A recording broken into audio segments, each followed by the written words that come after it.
This is the Orioles Postcast, your instant game reaction for the Baltimore Orioles. Part of the Locked On Podcast Network, your team every day.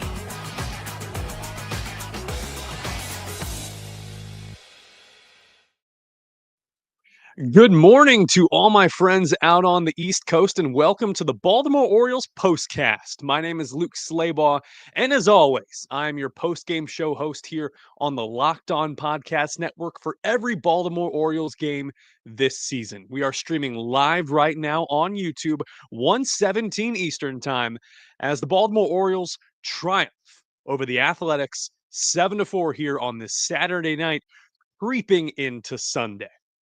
Before we continue, I want to say thank you for joining me here. You might notice the setup is a little bit differently. I'm on the road. I am traveling for some professional opportunities. So I'm back in my hometown of St. Louis, Missouri. And this was my basement at one point in time. So I want to say thank you all for tuning in. Got a little bit of decor here in the background. And thanks for joining me on this journey. And before we continue even further, go ahead, leave a comment right now. Let me know who your player of the game is. Many worthy candidates, and we're going to get into each one tonight while we have time together. Even if you're watching here on the replay next day, go ahead, leave a comment, leave a review, rating 5 stars. This is bonus content in addition to Connor Newcomb's 5 days a week Locked On Orioles show. We're all a big family here. If you support this show, you're supporting his by extension. It's one big packaged item here.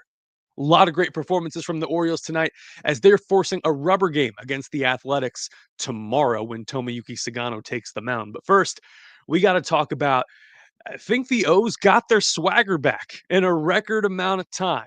This game could have gone south in a hurry. And for a moment, it looked like it was. But man, if the bats didn't come through in the clutch. This is what you'll be talking about. 6 unanswered runs to rally, come back from a 4-1 deficit, and beat the A's. Major swagger. You saw the team come to life in those middle innings. And I think the centerpiece, the crown jewel of this all, is Colton Cowser's big blast. The milkman delivered. We go top 6, tie game, 1 out against right-hander Luis Severino, the big offseason signing by John Fisher's homeless Athletics, or unhoused, if you would say, in Sacramento these days. Colton Cowser at the plate, done nothing but impress since he came back from injury after breaking his thumb first series of the year. First pitch to Cowser, 93-mile-an-hour cutter inside. Colton turns on it. 112 off the bat, disappears into the trees and the Sacramento night. 455 feet is the calculated tape measure distance. What? That is some insane power. Packing some huge punch. And it's 5-4 Baltimore. Colton's 3rd home run of the season, and the O's would continue to pile on after that. I loved the walk from Ramon Urias afterwards. Goes from 0-2 to 3-2, gets on base. Dylan Carlson also working the walk. They move up the bag. And then 2 outs in the inning. Jackson Holliday hits a tapper to third baseman Logan Davidson. Davidson, not unlike young Max Muncy last night, throws the ball on a short hop. And Tyler Soderstrom at first has to come off the bag. Holliday's booking it down the line. He's safe. Urias scores. And the O's have eked across another run. We talked last night at length about how the A's gifted so many opportunities to Baltimore. And tonight, the Athletics suffered because of it, and the O's took advantage of it. O's A's. A little bit of a tongue twister here at 12:20 Central Time. That wasn't even the most electric play from Baltimore's offense. We go top 7. Gunnar Henderson has been hit by a pitch and steals a bag. Ramon Laureano coming through in the clutch, RBI single to shallow left field. It was a 4-seam fastball running in at 94. It was hit pretty shallow. And so Gunner's rounding third. Left fielder makes a great relay throw. It's on time and it's on line. Gunner approaching the outside part of the plate, scoops his left hand around and is able to get his hand in before the tag's applied. He basically swipes a run and made it 7-4, capping off 6 unanswered runs by the Baltimore Orioles. 7-4 win over the Athletics here on this Saturday night. And that's not the only great play where I thought Gunnar dazzled. We got more in the second block talking about defensively what the O's did right. And that was just the tip of the iceberg for Laureano in his return from injury. Top of the fourth, a rainbow of a fly ball over the left field fence. A 2-run blast cut the deficit from 4-1 to 4-3. The Orioles only trailed by 1 after this. A 44-degree launch angle off the bat of Ramon Laureano. 96 miles an hour, fastball running in. Most hitters, I assume, would either yank that way foul, pull it, get out ahead of it, or not catch up to it. We've spoken at length about how the Orioles sometimes are deceived on the fastball, and the 93, 94 mile an hour fastballs, the heaters can get them. They can look silly sometimes, and Laureano somehow able to straighten that out. Top of the fifth, we saw some good stuff from Adley Rutschman. Timed a fastball really well against Severino, doubled the right field, which was interesting because 2 innings prior, he struck out on a fastball over the plate, trailing outside. You saw him kind of turn his upper body away. His hand slipped off the bat. And so in between at-bats, he makes that mental correction. He times it better, and he's not tripping over himself anymore. Then the next pitch with Adley at second, Gunnar Henderson goes oppo. Soft single to left field, an RBI. Adley scores. Game's tied at 4. Way to inside out a heater at 97. Part of a 3-for-4 night for Gunnar Henderson. And really many candidates you could choose from in terms of player of the game. If you wanted to go offense, Laureano 3-for-5 with 3 RBI. I mean, everyone in that heart of the order, Colton Cowser had 2 hits as part of a 2-for-5 night. O'Hearn with the single and an RBI, a sac fly in the first inning, which, to be honest, I thought seemed a little bit inauspicious. My worry was that they might have bailed out Luis Severino there in that first inning. You start with 2 walks, Holiday and then Adley to lead off the game. Gunnar gets kind of a chip shot single, 61 miles an hour off the bat in the left field. And the O's, sadly, are kind of a station-to-station team at this point because you don't want to test the outfield arms there on such a short single. Holiday parks it at third, Adley at second, Gunnar at first. And so with no outs and the bases juiced, you've already forced Severino to throw 17 pitches. O'Hearn jumps on the first pitch like he should with the eye that he has, gets a sac fly, made it 1-0. And Laureano hit into a 5-3 double play to end the inning. So starting at 17 pitches and no outs to getting Severino out of that jam and 6 pitches later, that's something else. Really happy that you're joining me here on this Saturday night going into Sunday. It is technically Sunday morning out on the East Coast, and it is here in St. Louis, Missouri. Again, we're broadcasting from my childhood home. If you're listening in your car the day later, wanted to say thank you. If you're catching this just on the replay, I want to say thanks for joining us. We try to keep these short and sweet. We got a lot of good stuff to talk about, and I'm excited to talk about it with you. Jump into this comment section in the second block. We're going to reveal our player of the game. Mine is an underrated choice, and I'm going to explain why. We're going to talk about some amazing relay and cutoff play to keep the A's off the board and help the O's cling to this victory and win solidly. Never really a doubt there in those final innings. 7-4 over the Athletics. They force a rubber game for Sunday. And that'll be in just a few hours, my friends. Stick with us here on the Locked On Podcast Network.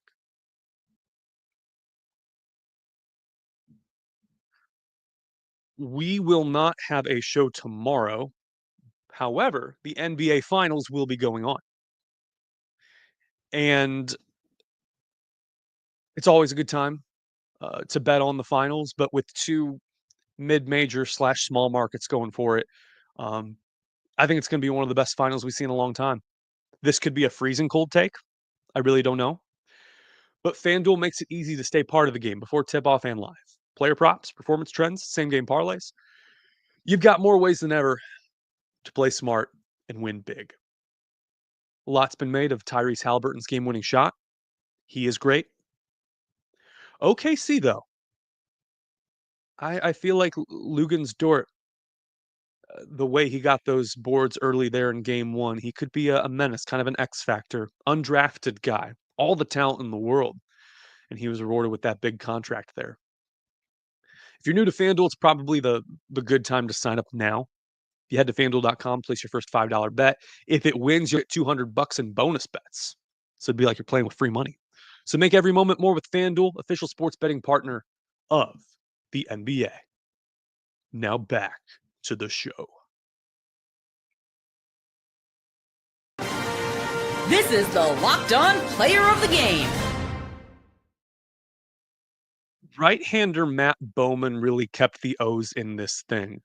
And that was a heck of an effort taking one for the team. As I mentioned in the first block, this game could have gone south in a hurry. And in fact, it did, for reasons that we will discuss later on in this block. To stop the bleeding and oversee this team in real time turn this thing around is remarkable and commendable for Matt Bowman. DFA'd on May 8th, swallowed his pride, accepted an assignment to AAA outright. To be able to make a difference in this game and, be the, I don't know how to put it, the tourniquet on the bleeding rotation problem that was Charlie Morton. I got to commend Matt Bowman for this. He wasn't perfect. He got it done. I'll talk just bottom fifth. Walked JJ Bleday, who had walked 3 times in 3 plate appearances. Jammed Logan Davidson to pop out to Jackson Holiday on a cutter, and then struck out Max Schumann on a cutter high. Was able to pass the baton to Keegan Aiken for a play we're about to talk about. Bowman finishes 2 1/3. No hits allowed. No earned runs. 2 walks to 2 strikeouts. ERA sits at 4.57. He relieves Charlie Morton, who also went 2 1/3. Who do you think was more effective? More efficient. And Bowman did his job, passed the baton on to Keegan Aiken, which paved the way for probably the best defensive, cohesive play we've seen from the Orioles. And probably the best thing that Keegan Aiken has seen all year. Time to reveal where the game was won or lost. It's the turning point. Important to note that this comes in a tie game. 2 outs, bottom 5, and a runner on. I believe on first base. Let's go back and confirm, just so we can set the scene. Yes. JJ Bleday had walked, so he's on first base. Lawrence Butler up at the plate. Going up against left-hander Keegan Aiken. First pitch is a fastball low. Butler hits it to left field. Gets by Dylan Carlson, who has to play it off the wall. Carlson's got a good arm. We've talked about his defense. Sometimes he's messed up, and he had a clunker of a play the first pitch that Morton threw tonight. Throws a great relay throw to the cutoff man, Gunnar Henderson. Shortstop relays to Maverick Hanley, who nabs Bleday at the plate. That was well-timed. It was well-orchestrated. Mark Kotze and the A's tried to challenge it. Nah, man. That's just good baseball. The throw kind of carried Maverick past the plate, and he was still, gave Bleday a lane. Heck of a play. It might be time to end the Charlie Morton experiment.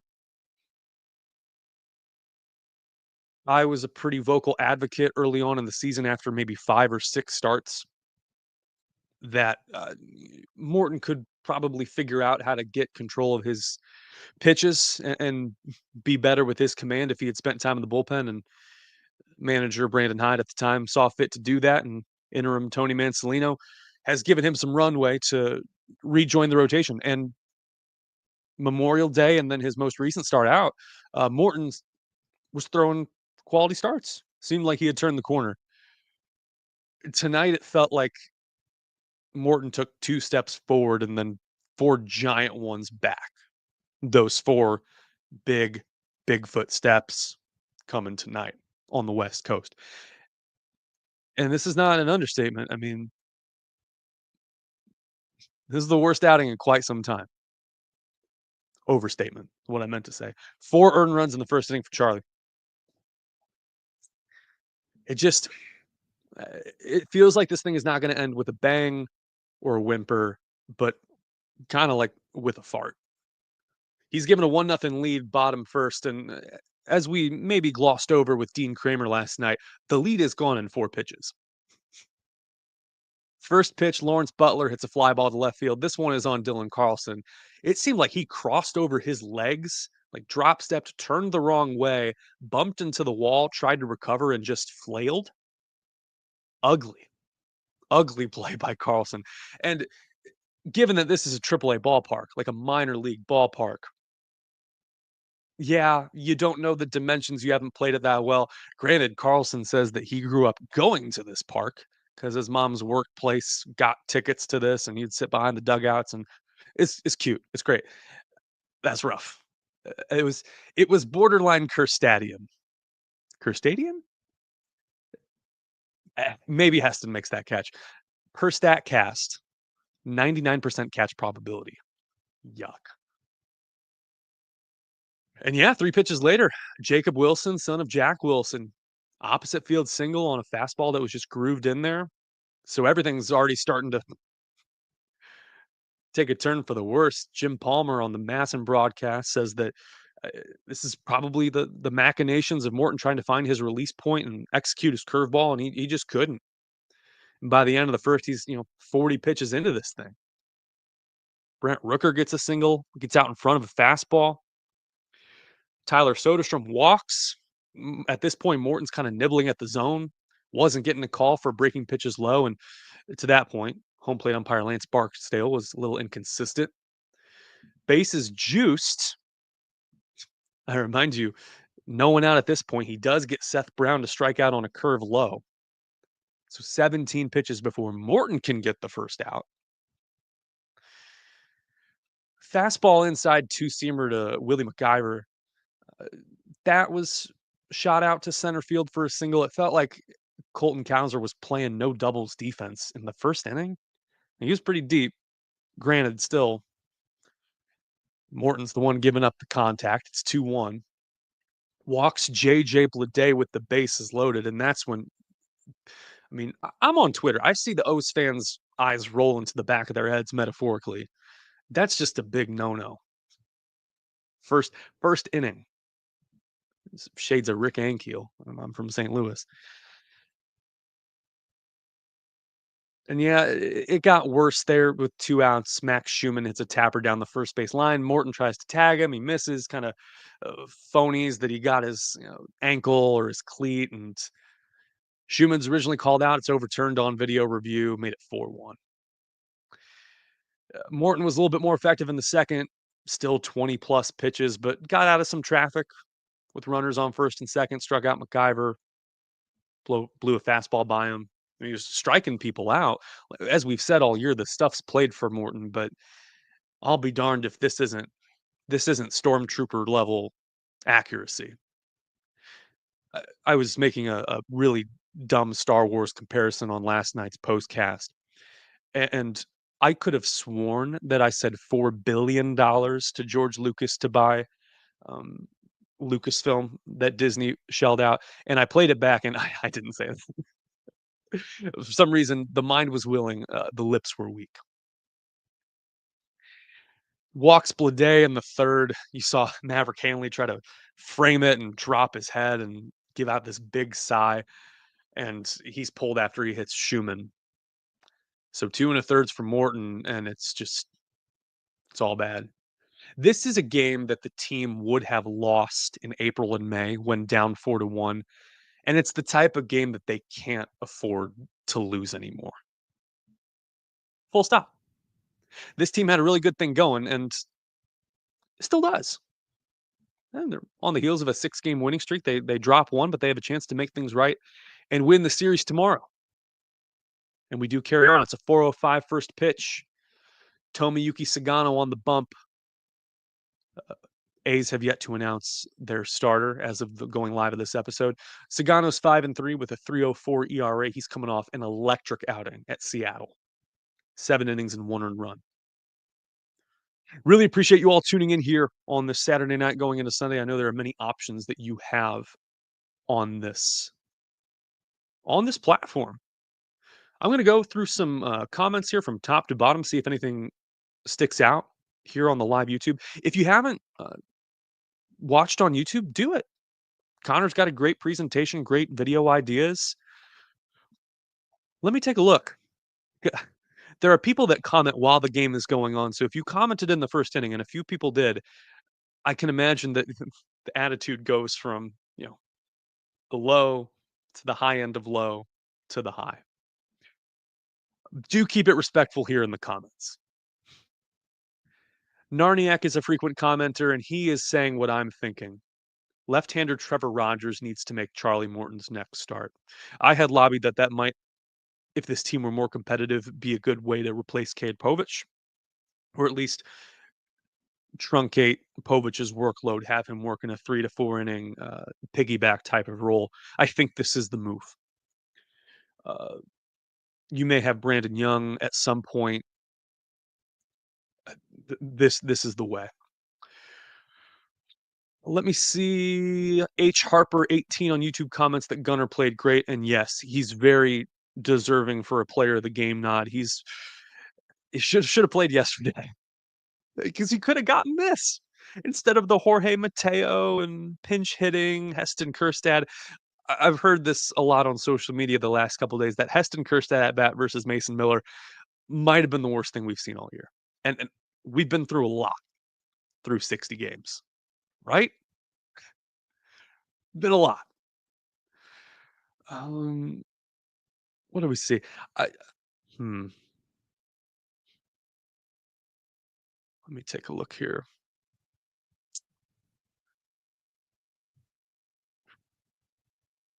Yeah, I see some arguing in the comments here. Jeff Molnar has some optimism. He says you will see a different team than the one that played in Detroit earlier this season. Bank on it.